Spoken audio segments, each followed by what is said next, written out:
All right, perfect. So I put in the group chat, if you can, guys, sometime during the workshop, if you can just please insert, what you teach or the area of study and where you're looking to develop a program. That'll be helpful, so we can give you, real examples throughout, that might relate to your course or your destination. That's helpful. And yeah, and at any time, please feel free to jump in, ask as many questions as possible. And between questions, stuff like that, if you can just mute your mic, so if there's any case of any background noise or phones going off or anything like that, that'll be helpful. But yeah, with all that being said, let's get started. Recording. Go ahead and close the chat here for a second. All right, lovely. So guys, first of all, welcome. My name is Alyea. I'm the program director for Study Abroad Association. There we go. I hear a little bit of background noise on someone's mic there. One second. Lisa, do you mind if I mute you real quick? There we go. Okay, that was it. Feel free to jump back in, Lisa, if you have any questions. So guys, yeah, my name is Alyea. I'm the program director for Study Abroad Association. We assist community colleges and universities across the United States with developing, 100% customized programs. Our main mission, our purpose, our goals is to assist faculty in building the most in-depth experience while making it as affordable as possible without sacrificing quality, so more students can have these opportunities. That's our passion. That's what we love to do. We've had the pleasure of working with Central Piedmont Community College the last 2 years. And yeah, we look forward to helping anyone in any way possible. And I hope that today you guys leave with a lot of new information. We can share a lot of ideas, because that's what this is all about. So with all that being said, let's get started. Basically, what the goal for today, what I would like to do is to work with you to go over the essential steps to making a absolutely perfect study abroad experience, from the very beginning of engaging with faculty to the very end after you've returned from your experience coming home, and everything in the middle. Okay, so this is what we're going to discuss today. And like I said earlier, please feel free to jump in at any time with any questions, ideas, suggestions, things that you might be already doing on your campus. And yeah, jump in and share those. That's what this is all about. So with all that being said, let's get started. Faculty, okay, faculty-led study abroad. The faculty, in my opinion, is the most important aspect of this entire process. They are the energy, they're the engine behind the trips. They're the ones that are engaging with their students. Administrators, of course, are extremely important to make sure things fall in line and all that, but the faculty are the ones who are the ones that really make the program happen, okay? So with that, understanding that, it's important to make sure that the faculty have support in all aspects of everything. So support on ground, they're connected with students, they're motivated, they're inspired, and that they're trained, especially if this is a first time taking students abroad.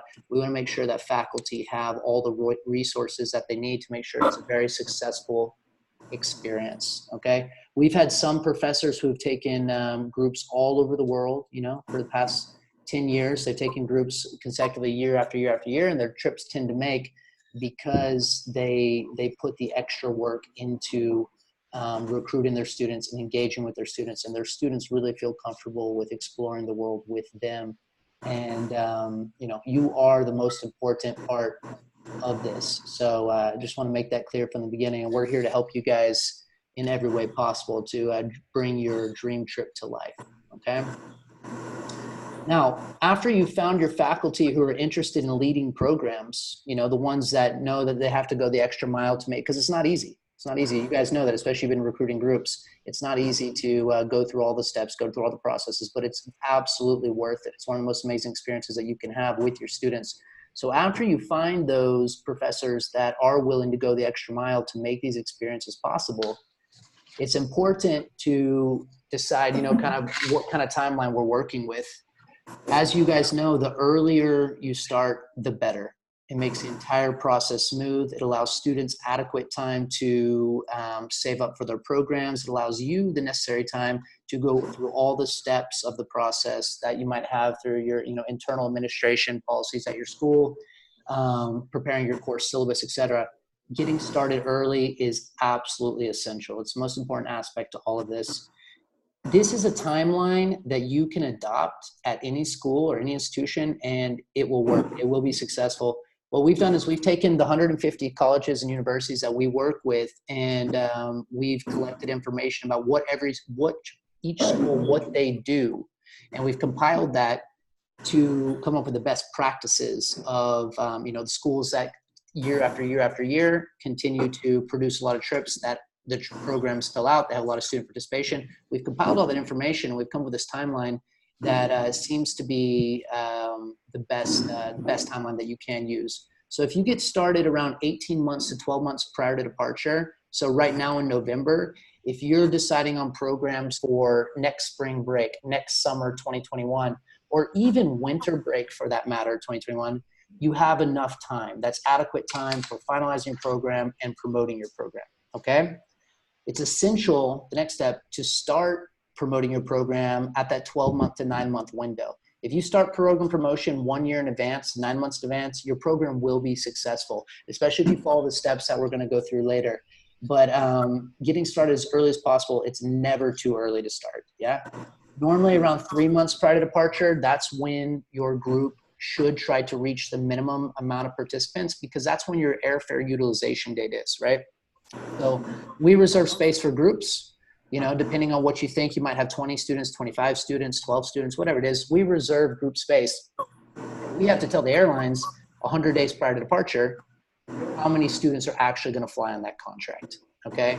So it's essential that you really try to get your group to reach the minimum number, whatever that is. Every institution's different, whatever that minimum is, you try to get it there by that 3-month, that 90-day, 100-day mark. 1 month prior to departure, that's when we like to have our pre-trip orientation. We get everybody together on a Zoom session like this, and we go through the entire program. Most importantly, we go over safety briefings, what to do in case of emergencies, get everybody together on the WhatsApp group chat, make sure that everybody's downloaded WhatsApp or Facebook chat or whatever. But WhatsApp's great because it has a share your live location. We love that, because it allows the students to be able to connect with each other. In the case someone gets lost, they can say, boom, they can ping the group, they can let them know where they are, the group can come and pick them up, and you can continue with your program, right? So pre-trip orientation, also a great time to get to meet your local guide who's going to be leading your group throughout the program. It's beautiful. Go through all the icebreakers, make sure everybody has their insurance, everybody's filled out all the necessary forms and all that. Very, very, very important. Okay, so this is a timeline. Again, guys, you can adopt this. It will work. All right. Once we've decided that, who the faculty is, we're within that timeline. Now it's essential to decide where we're going to go, when we're going to go there, and why are we going to go there, right? So deciding where. Is the destination safe? Is it cost effective? Is it popular with students? Are there other programs on your campus that the program might compete with? All of these are very important decisions to make when you're choosing your destination, okay?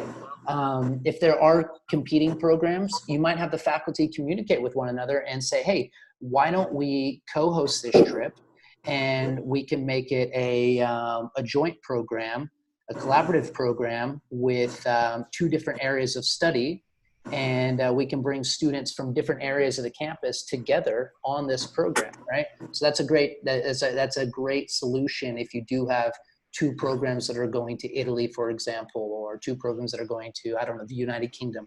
Put them together. There's 2 different courses being offered with the program, students from different areas, and you don't have to worry about it competing because they're going at the same time, if the itinerary matches the goals of both professors, obviously. When's the optimal time to visit the destination? Are you wrapping your program itinerary around a special event that's taking place? Are you trying to avoid high season to keep prices down? Is there extreme weather during that time of year? These are all very important things to keep in mind when you're deciding when you're going to take your program, and why, obviously. Why are we going to go to this destination? Is this destination essential? Most likely it's going to be essential to your course. That's the idea, because you want to make the destination become your classroom, right? You want it to become a field course. So that way you don't have to spend your time in the classroom satisfying contact hours. The actual destination can become your classroom, right? So where, when, why, okay? Customizing your program. Guys, I really, really encourage you, because this is such a spectacular experience that you can have with your students. I really encourage you to take control of it and not settle for a program that you're not 100% passionate about. You're developing syllabus, you're developing a course around the itinerary. Make it your own. This is your baby. So really feel free to customize it as much as you want to allow the course to become, to allow the trip and the course to come to life through the travel experience, okay? Customize it, make it special, make it unique. While you're customizing it, it's important to understand your student body, okay? Do we have a student body who, primarily they're hardworking students, they have multiple jobs, or they have families and things like this, and, maybe a month-long program, or a 6-week program or something like that might be out of reach for the majority of your student population.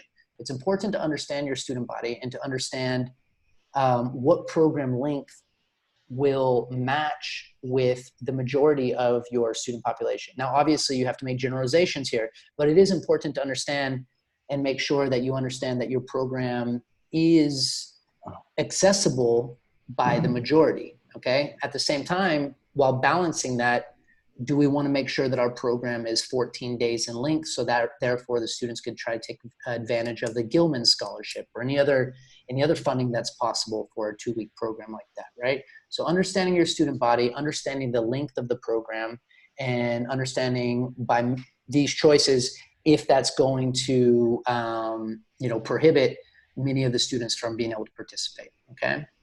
And once you decide the length of your program, since you're customizing it, you're making this own, you can decide, well, do I want to primarily focus on one city? Do I want a city stay program where we stay in one location, they become comfortable with that location, they learn how to navigate the city very well, they build a relationship with it, and we have excursions to other cities or day trips? Or do I want to have a cross-country program where we're actually visiting multiple locations in that country, to have a better understanding of the entire country as a whole? Or is this going to be a multi-country program, And each of these options have their pros and cons, but I think it's important, and we'll talk about this in a little bit, but I think it's important that you look at how much is going to go into that itinerary and try to reduce travel time, try to reduce windshield time where you're observing the country through the window of a train or a bus or whatever, and actually have more feet on the ground experience. I think is really important, especially if it is a condensed program, a 2-week program or smaller. I think it's important to kind of less is more. That's what we put down here, right? Obviously, these are just suggestions, but try to avoid the pack, unpack, move, more time in the bus experience, and actually let's use everything in this one location and let's really absorb as much as possible and build a deeper connection with this location. I found that that's very successful for a lot of people when they do city stay programs with excursions. They can be focused. Once you decide where and how you're going to run your program, how are you going to lay out your days? Is it going to be mainly around field experience? Do you need a classroom? Because that can easily be arranged. If you need to have a classroom with, all of the tools that you have in your classroom right now, that can easily be arranged. Are there going to be daily lectures? Are there going to be guest presentations? Do we want to, work with local colleges and universities while we're there and have intercombio exchange experiences with local students? How much free time do you want to give your students each day for them to be able to explore what's, what interests them the most, other than the course, obviously. And, if we're going to have group discussions, reflection, all this is very important. And the reason I say it's important is because you don't want to cram too much into the program, not allowing enough time for everyone to breathe and to relax and to really take it in. Okay. You want to try to structure it in a very realistic realistic way. And we're more than happy to brainstorm with you and to lay that out and to spend the time necessary to make a perfect flow, right? Like I said earlier, less is more often than not on programs, because there is so much to take in one place, just being abroad in general. So, we don't, and less is more as well, because it can actually save a lot of money as well when you reduce the amount of travel where you're going and things like this, right? So moving on. Do we have any questions about that, guys, or are we good? Can we keep going, or you guys feel free to jump in at any time if you have suggestions, ideas, your own experiences. If you agree with something, please say, hey, yeah, that's good. Or if you disagree, say, Christian, that's ridiculous. I don't agree with that at all. Like, please, let's engage. I'm going to interject for a second, Christian. Yeah. Going back to when you were discussing the timeline. Yeah. Just wanted to make sure that everyone at Central Piedmont knows what our internal timeline is. So normally by March of the year before you plan to travel, so if you're doing a summer 2021 program, we would need your proposal in the Global Learning Office by March of 2020. Perfect. So we try to plan again, you know what I mean, anywhere from 12 to 18 months ahead of time. The process here for us is that you submit proposals to the Global Learning Office. We'll review them all. As you mentioned, to make sure that geographically we're spread out across the world. We don't have anybody competing for the same programs. Great. But once we narrow down those proposals, we then send a whole list up to the president's office to get approval before we actually start recruiting students. So the internal process is 12 to 18 months here. And Beautiful. if you have an idea about a country, but you're not quite sure how to plan it, we will work with you on that. So we will sit with you and give you, examples of providers like Study Abroad Association, work with you on budget, things like that. So that's why you guys are so successful. You're doing that 12 to 18 month. Yeah, it's essential. It gives everybody time to breathe and to do it properly. Well done. Right. Thank you, Nadeem. Anybody else have experience, guys, about or they want to share anything? About what we do. Yeah. Who is that? I didn't see the microphone. Oh, can you hear me? Yeah, I hear you. Is that Allison? Yes. Hey, Allison. Thank you. Yeah, we usually, we're having people submit proposals by mid-January for the following year. So that would include our spring break. Actually, we're going to have a fall break trip too. So that'll include all 2021 trips. So Beautiful. That worked well for us this year, where we actually had, for spring break trips, we had people signing up the previous, probably February. Excellent. Excellent. Allison, what school are you with? Davidson County Community College. Oh, thank you. Okay, yeah. We work with Suzanne. All right, thanks. I found out about this from Suzanne.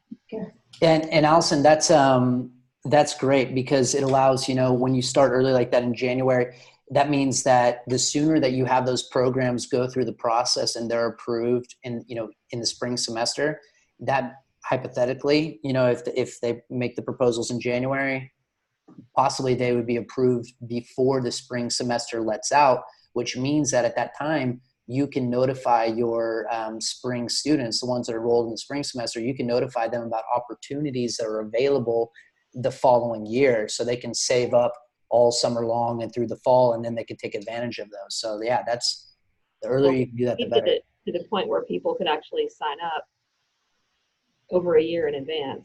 Amazing. And Perfect. It made their payments really small, which was a really good marketing tactic, where, hey, go ahead and sign up. And, based on the price of the program, it was, if you start now, it's just, smaller chunks. And that seemed to be appealing. More manageable. Yeah. Students really enjoy, small installments spread out like that. So yeah, that's great. So guys, just to jump back in, after we've gone through the where, when, the why, and the customizing your program, I really want to encourage you to try to enhance your program as much as possible with experiential learning opportunities and really unique experiences that can only take place in that destination, okay, or similar destinations, right? But something really unique that will stick with the students, like kind of a first time in my life experience, right? So spend the time while you're doing that, while you're customizing that, to think a little bit outside the box and say, okay, what makes this destination special, right? can we incorporate culinary cooking class experiences where they go to local markets and, with their local guide, and the group splits up and they go buy all the, necessary ingredients to come back and cook together a traditional meal? Do we want to go have a inter-exchange experience at a local university while we're there? Is what we're doing with Professor Allison in India, where local students can engage with your students and they're in the same area of study, the same focus, and they can really, compare and contrast, and they can look at the different educational systems as well as make some new friends and then later have cultural experiences together. As many kind of hands-on educational experiences you can incorporate in your program, obviously with proper timing, will be a huge hit for your students, and it'll be really, really unique. In this photo, this young traveler here, her name was Nagima, and this is in Peru. We were on one segment of they were on an anthropology trip, but we were on one segment of one of the mini Inca trails. And they were learning about coffee cultivation. So basically every step of the process, from actually picking the fruit from the tree to taking off the shell to roasting it, and then to drying it, to roasting it, and then to grinding it, and then to making coffee with it. And it was astonishing for a lot of students because, they go to Starbucks every single day. They buy a lot of coffee. They don't understand where it comes from. They have no idea, the entire process, and then they drink it like that. And then they understand all of the economics behind it as well, and the people that are actually doing the back-breaking work of picking it every day. It's a very eye-opening experience. So I really encourage you to spend time on this aspect of your program and really try to enhance the experience as much as possible. And, and as well as you can incorporate really beneficial, genuine service learning opportunities in all of your programs. It doesn't have to just be a 100% service learning program to incorporate service learning.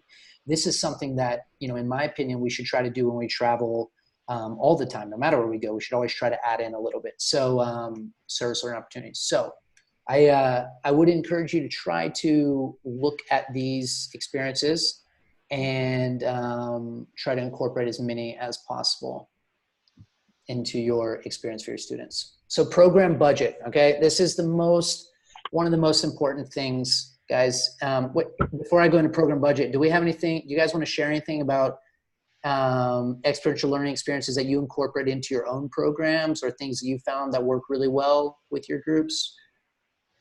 Local university experiences, anything like that you guys have had success with in the past? Again, this is Nadine, just that it is really important for the students to have that experiential learning and not be a tour. So I can tell you that I've seen the difference between some of the EF College tours that are done versus the ones where we're able to customize, and that makes a huge difference. And again, you mentioned culinary, which was a really, really good one for us.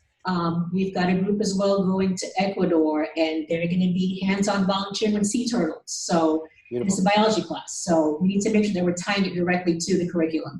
So Sean Allison is going to India. We're making sure that we're doing, visits to local businesses while we're there. So unless the students can actually see the benefit attached to their curriculum, it becomes more of a tour and a trip. And then you have behavior issues that seem like a tour or trip versus I'm in an academic course and this is, for my class for school. So that's really important. Yeah, I agree. And I find that whenever you do incorporate the hands-on experiences and the experiential learning components, it actually makes the satisfying the course requirements or the syllabus requirements so much easier, because you don't have to be like, well, this kind of matches what I have in my syllabus. No, it's 100% what we're learning about, but times 10. So yeah, I encourage you guys to really take the time and do that. That's one of the benefits of starting early, is allows you the freedom to really enhance it. And guys, if you ever have any questions about teaming up with local colleges and universities, please do not hesitate. That's something we love to do, is to make affiliations for universities and colleges, and just to help you connect you guys so you can have that component, because there's so many universities that abroad in foreign, in different countries that are often, they're not as in demand as some of the bigger universities in the capital cities, and they're like begging for attention. So like they would love to have these experiences. So If you ever need to advice, connections with that, don't hesitate. It's our pleasure. It's all about sharing. That's what this is about. Program budget, like we were saying earlier, guys, this is the most important component of your program, okay? Obviously, safety is always number one, but keeping it affordable for your students is essential. It doesn't matter if you are a university, if you're a private liberal arts college, or if you're a community college. It doesn't matter. The program needs to be within the budget, within reach of the majority of your students. That is the most important thing. I find that especially with community colleges, programs that go beyond $3,000 have a much lower enrollment than programs that are below 3,000. 3,000 tends to be just kind of that number where if you go above that, the program's going to have much lower enrollment, some kind of psychology behind it.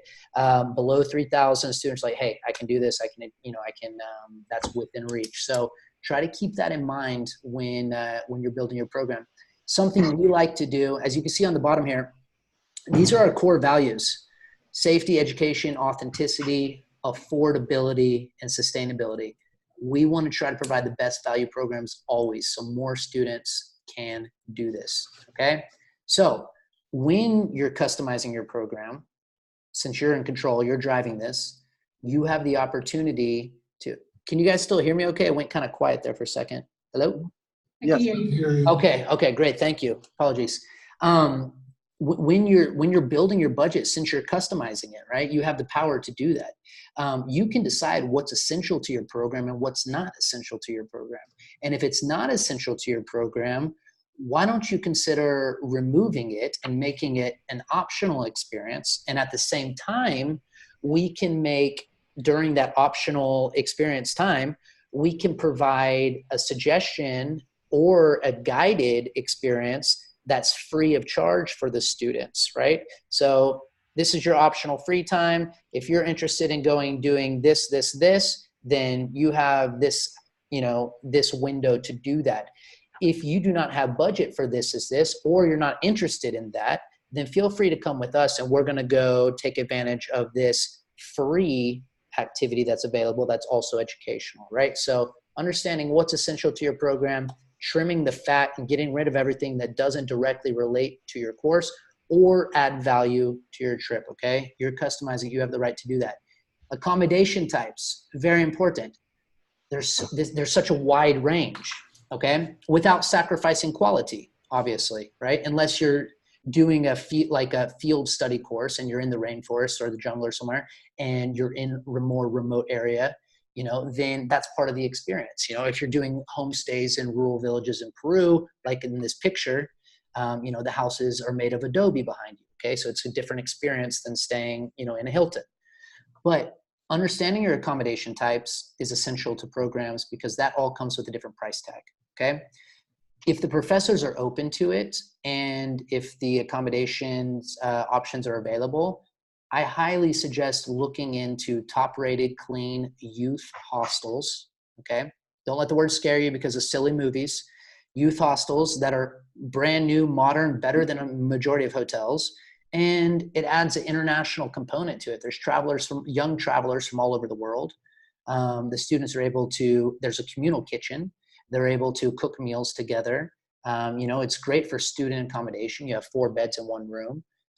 Professor's always a private. That's an example. Or look at guest house, family-run operations, things like this. Deciding where you stay, or even homestays, as long as the research has been done and everybody's been screened. There's many different types of accommodation you could take advantage of, and it will drastically affect what the final budget of your program is, okay? Transportation. Do we need a private coach tour, or can we rely on public transportation as the locals do throughout the program? Like if you're doing a city-state program in London, for example, well, you can rely on the tube and you can rely on the double-decker buses and walking, of course, right? We don't need to have a private bus, right? We want to be able to interact with the locals. Now, if you're in another country where public transportation is either overpacked, not safe, or unreliable, then you probably want to look at private transportation for your group. It depends on the location, but take that into consideration when you're doing this. Included activities, we talked about that earlier, you know, what's essential, what's not, trim the fat, get rid of the rest. And something that I believe in is that authentic equals affordable and affordable equals authentic, right? So normally the more authentic it is, the more affordable it is, and vice versa. However, you know, some locations that you're going to, it can be a little bit too authentic, okay, depending on where you're going. It might be out of the comfort zone for a lot of the students, but that's beautiful observation as well. But it's important to keep that in mind. Do you want to go to a restaurant that is only tour groups inside of your restaurant, or do you want to go to a restaurant that's, you know, a few extra stops down the line on the bus or the metro that's packed full of locals and you are the only international group in there? I encourage you to take the extra 20 minutes to go to that location. It's going to cut the price in half, and it's going to be better quality and a much more authentic experience. Okay. Again, this is your program. Do it your way, and you know, save where you can. Now, very important, guys, the professor to student ratio. Every school has different policies. Some schools require that each class has 10 participants, for example. Some schools don't have policies, and it can be at a, you know, a 6-to-1 ratio. You know, some schools like Miami-Dade College, you know, they have a 15-to-1 policy, okay? 15 students to 1 chaperone. That's on the very high end. Most schools come in around 10, 8, or even, you know, down below to 6. It's important to understand that because the lower the ratio, the higher the cost of the program, okay? You have fewer students absorbing the cost of the professor chaperones. Mr. Dean, can I ask you, what is the, at Central Piedmont, is there a fixed ratio? We don't like to send any more than 10-to-1 for an instructor-student ratio. So Okay. I mean, ideally price point we like to do is 6-to-1, just because that's affordable in terms of instructors can normally get 6. It's difficult for us to get 10. Yeah. But if I wouldn't send any more than 10 students with an instructor. Understood. And do you guys have an internal policy where there needs to be 2 faculty on a program, or is it okay for just 1 faculty to lead a program? It depends on which provider we're using. So Okay. if we are not using a third-party provider, then it cannot just be 1 instructor with the students. Okay. If we're using a third-party provider where we know that there's going to be a local contact with the group the entire time, then it can be 1 instructor going. Does that make sense? Absolutely. Yeah. Great. Okay. Yeah, no, that's smart. That's good. So depending on thank you for that. Basically, guys, so depending on whatever your internal policies are in your school, or if you have the freedom, if the school allows you to make that choice for yourself, keep in mind that the ratio is very important. One thing that I encourage a 10-to-1 ratio for a couple of reasons. One is that it allows us to hold a fixed price on airfare for 11 months prior to departure, because to do that for a group quote, you need to have 10 people flying on the same contract. So it could be 9 students and one chaperone, for example. But that allows us to get a fixed quote 11 months prior to departure. We can sit on that so you can have accurate budget, and then you can continue to look for better and better and better deals as time goes along before that 3-month mark, that utilization date. So that's why I encourage 10-to-1. And also I really believe that if you do lift it a little bit and you go to 10-to-1, you lower the price significantly, that more students can have access to it and therefore will sign up for it. So it's less cost prohibitive. However, this is different to every institution, and that's the way it should be. So just keep that in mind, okay? Now, finalizing your itinerary proposal, you've gone through all this, you've got your budget, you say, okay, I'm ready to go. Now is the time to go to your study abroad offices, follow absolutely all of the policies that they have in place, the handbooks, you know, and they're going to lay all that out for you. I'm sure that there's packets that are ready with, you need this, you need this, you need this. One thing that, you know, that we do that your provider can assist you with is making sure that you have all of the necessary information that's probably going to be requested in that packet, so you don't have to worry about doing that on your own. You know, for example, okay, what are the addresses of the places we're staying? What are emergency evacuation? What are the risk management policies? What are the flight details? Who's the contact people on ground, et cetera, et cetera, et cetera, right? All that stuff. So basically check in with your office, probably the first step, and find out what all of these policies are. And then your local resources, your provider that you're working with, whoever they are, they will assist you in, or they should assist you in providing all that information so you can focus on what's most important, which is student engagement and teaching, and not having to, take care of all of the other stuff that, you should have people assisting you for that, in my opinion. May I ask a question? Of course, please. There, in terms of when you're looking at locations, do you guys follow or adhere to, I guess, the State Department risk management guidelines, risk guidelines? So for example, let's say that we start planning a program and Guatemala is a level 2.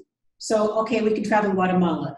The State Department changes it to a level 3. How does that affect the program? Nadine, just to clarify, that was a question for the participants, right?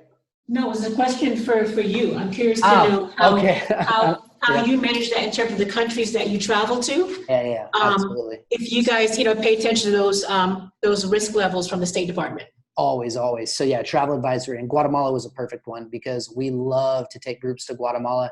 And then unfortunately, when Guatemala went into level 3 earlier this year, which is unfortunate because that's not taking place in, areas like Antigua or Atitlan, for example, where we do a lot of our programs. But as a whole, because the travel advisory puts it as category 3, therefore risk management says, hey guys, sorry, but we have strict protocol here. 3 is not acceptable. And, it marks off an entire destination that students can still have a really safe experience in. So yes, that's always top priority. And, keeping a, very thorough watch on the travel advisories. And then what we can do, for example, if that does happen, then we look at, okay, what is a alternative destination, right? Like for example, we had a group that was going to Guatemala. It's a great example, Guatemala. We had a group that was going to Guatemala that was doing Mayan studies. Okay. And they were planning this program. It was going to take place next year in 2021. And because of travel advisory and since they're getting started so early, they said, listen, we don't know what's going to happen. So what alternatives do we have where we can still do this? And we said, okay, well, Belize Belize is category 2, safe where we're going.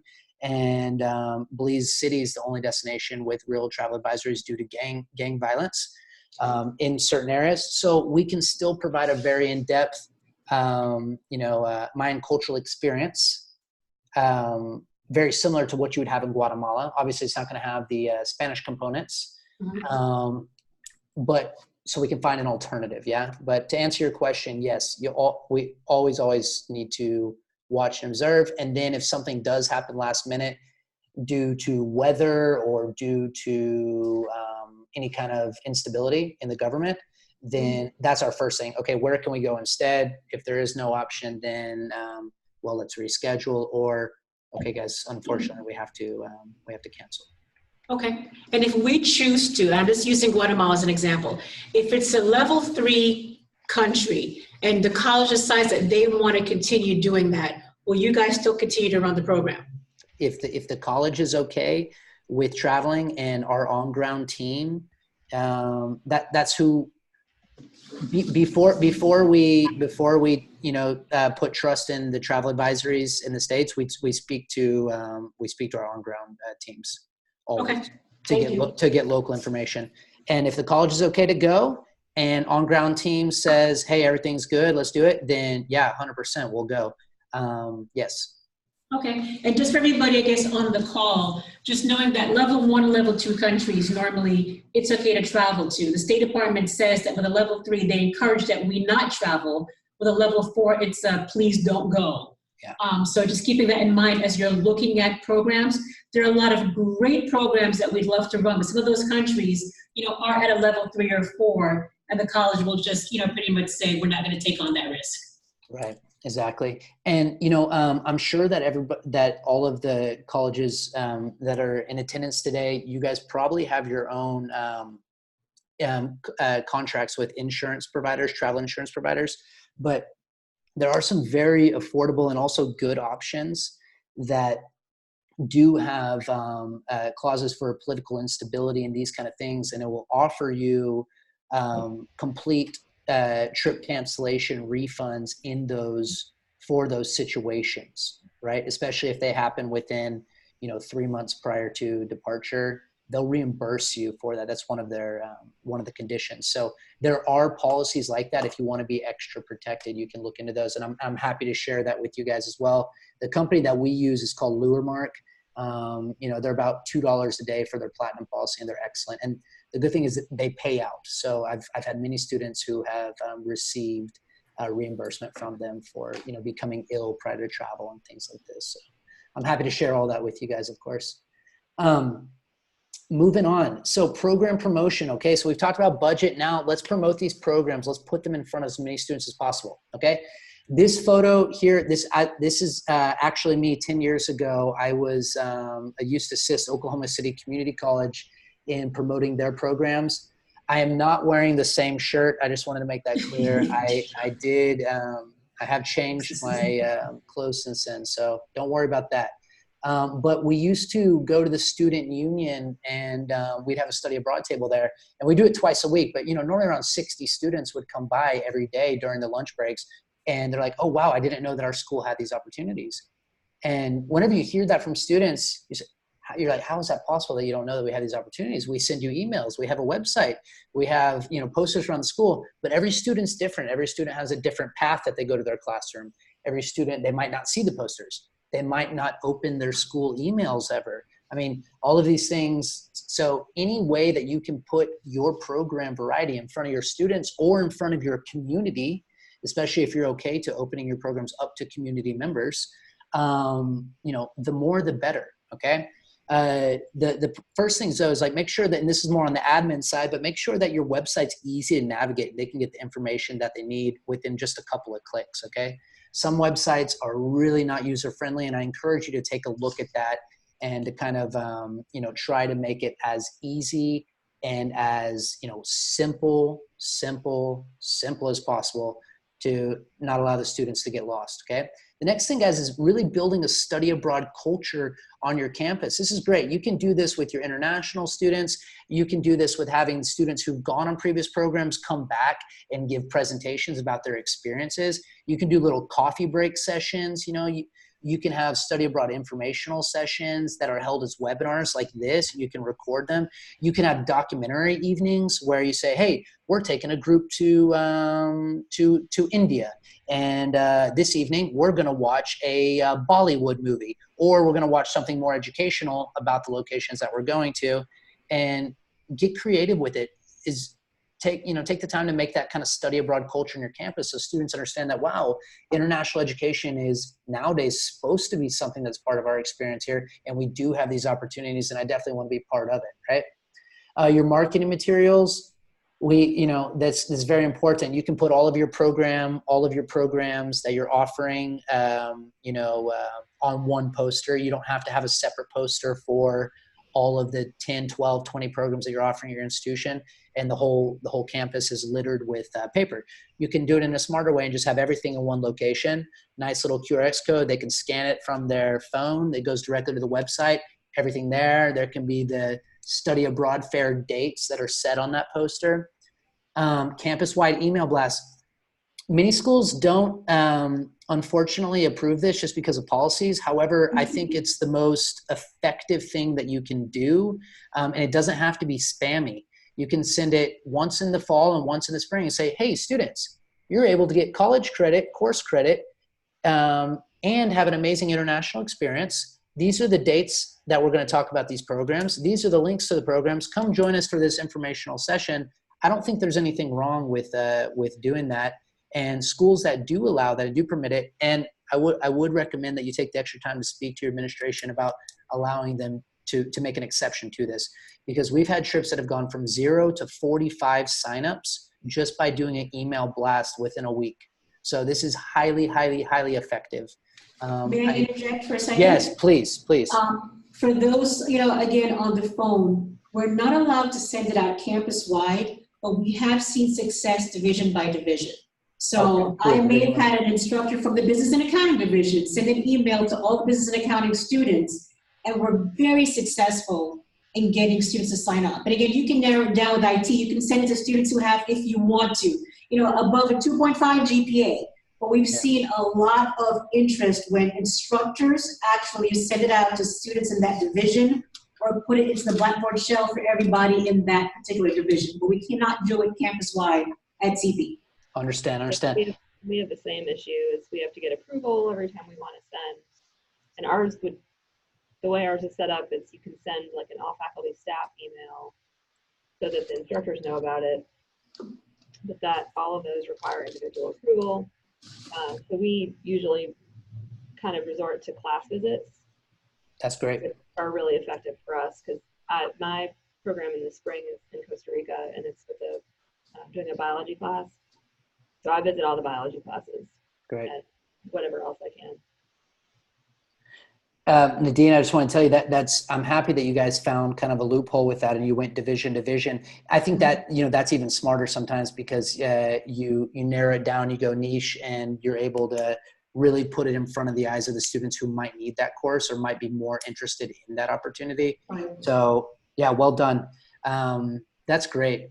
I just want to let you guys know in the future, if you're ever interested, we have an actual presentation that's called 10 Steps Guaranteed to Increase Participation. These are parts of that. So I don't want to go too much into detail about all that, but after programs have been confirmed, and if you do want to offer that later on, just your professors, more than happy to brainstorm on ideas. Because for us, this is essential hearing the division to division idea. I love that. That's something that I would love to share with others now. So thank you. And then I believe that was Allison that was speaking about the Costa Rica class to class. Yep. That's a great opportunity as well to bring in your student ambassadors, right? So if they have free time and it doesn't take away from their studies, it'd be great for them to come back after their biology experience and talk about their own personal experience, that they had on their trip and how it helped them, blossom as a biology student. Or these are all ideas. Just to jump in, one last thing on this, Valencia College in Orlando. I was exploring it yesterday. They have a Facebook group with all of it's their study abroad Facebook group, and they have over 700 members on it. And basically they just keep all of their information right there where the students are online. And, investing time in your social media, guys, is really, really essential. So I encourage you to do that. And if you don't have resources for that, for sure, there's students on campus that would be motivated to handle that. I'm not sure if that'd be allowed, but you could find ways to find student helpers, student assistants that could assist with that, and they might be better at it than people who aren't familiar with it. Pre-trip orientation meeting, okay? So we've been successful. We promoted our program. It's affordable. Everything's ready. We're going abroad. We have ready. Guys, this is the most important meeting that you can have with your group. I suggest to do it 4 weeks to 6 weeks prior to departure. Nadine, do you guys have an internal policy for when your pre-trip orientation meeting is? Yep, it's always usually the second week in April. So Okay. we do it for every group traveling abroad that summer. First, hour and a half is just everybody together, and then we break out into different groups by country of travel. Oh, beautiful. So that way they sign they sign their lives away with Central Piedmont, and we go through all of the risk management protocol. I love it, and it's mandatory. It is mandatory. Brilliant. Well done. Good job. Yes, so getting everybody together, having them go through all those forms, sign everything, sign their life away, as she mentioned. And this is absolutely essential. And we were discussing the idea yesterday that, what a great time to introduce the group to their group leader, who they're going to be meeting in a few weeks from that time on ground, and at least have them, let's have an icebreaker there and have their local group leader walk them through the day-by-day itinerary. Yeah. Something I really like to do during these meetings is to do a packing demonstration. A lot of our students are first-time international travelers, and they have, it's understandable, but they pack way too much stuff. They're bringing huge 6-month suitcases for an 8-day trip to Costa Rica, for example. They've got winter coats in there. They've got high heels, whatever it might be that they don't need particularly for that destination. I think it's really important that you do a packing demo with your students and you encourage them. You say, guys, it is possible to pack smartly and light enough that you can actually carry your things on the plane with you. Okay. I encourage my groups, and everybody has the freedom to check their bag under the plane. Always. That's always included in your program. But I do encourage my groups to carry on when they're flying over. So that way you don't arrive in the destination and your bag doesn't arrive. I can't tell you how many students we've had that happen to in the past, and they have to go, 1 day, 2 days wearing the same thing.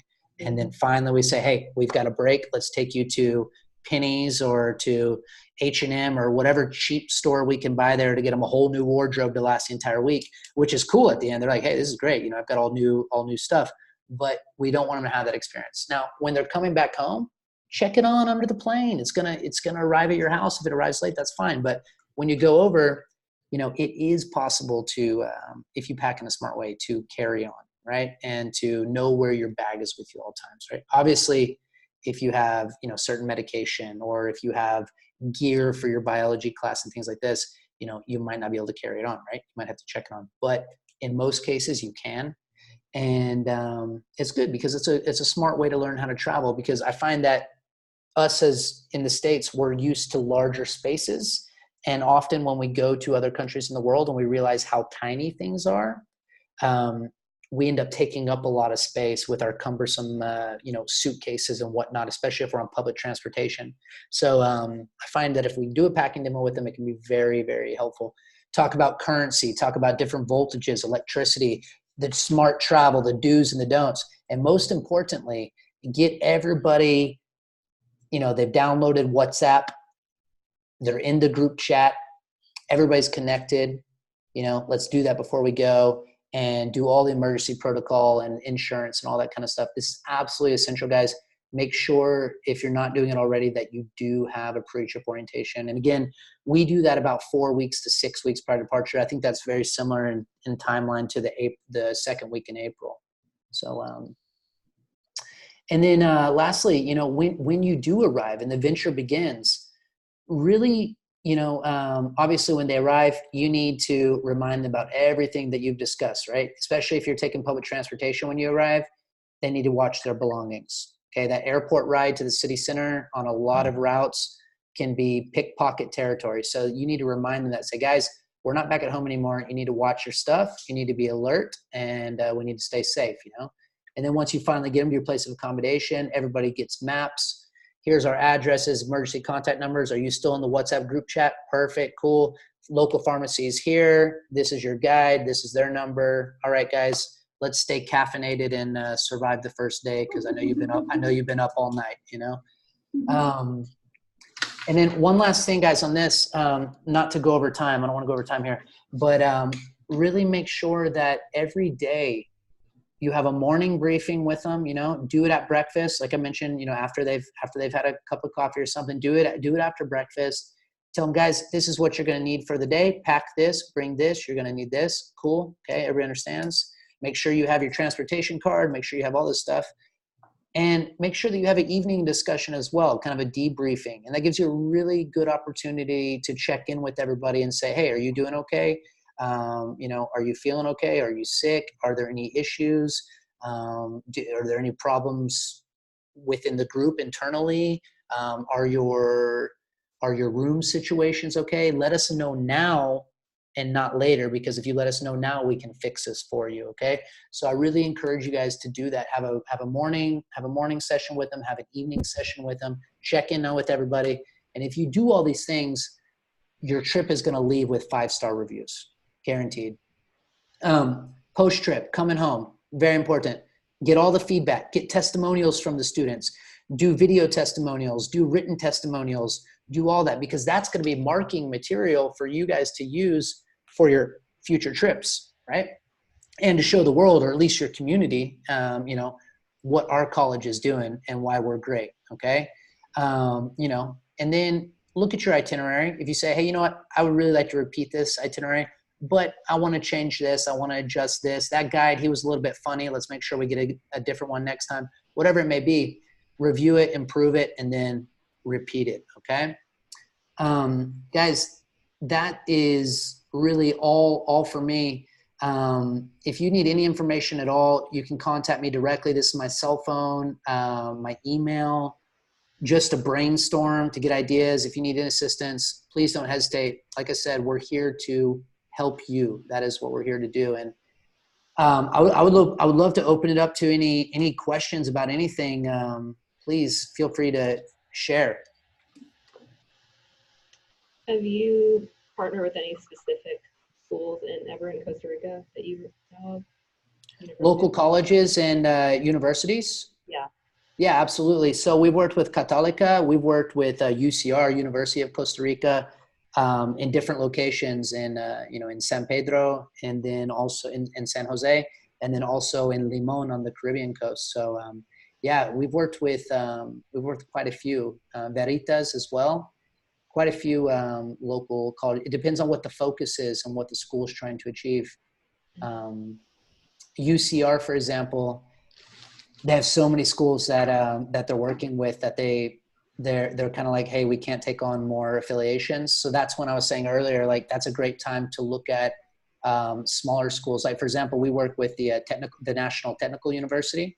They've got a campus in San Jose, but also in San Carlos.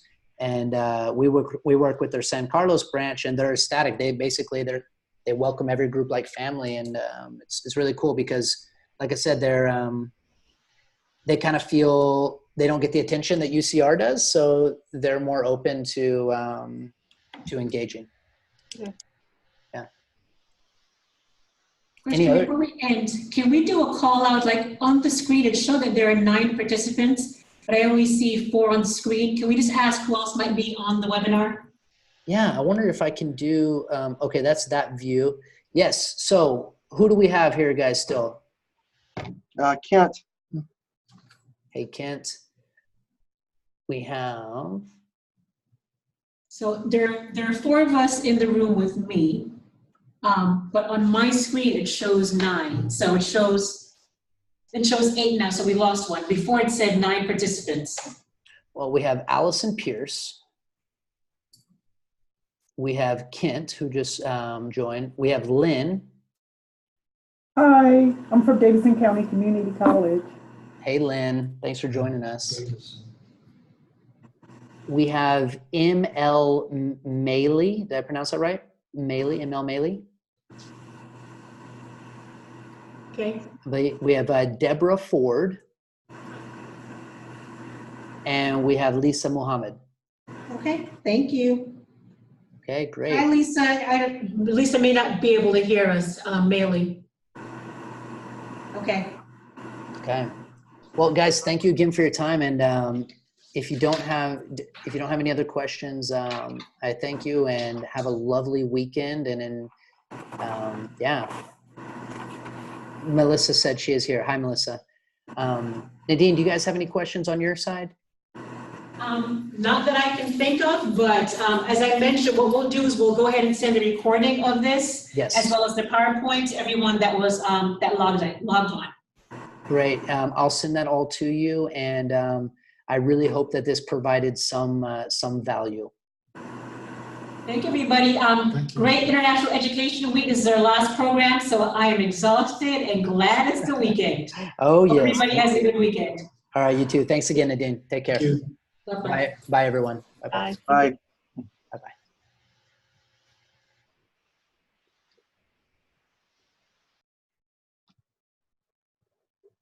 Melissa couldn't hear us, but she's there. Stop share and end meeting. Goodbye, everyone.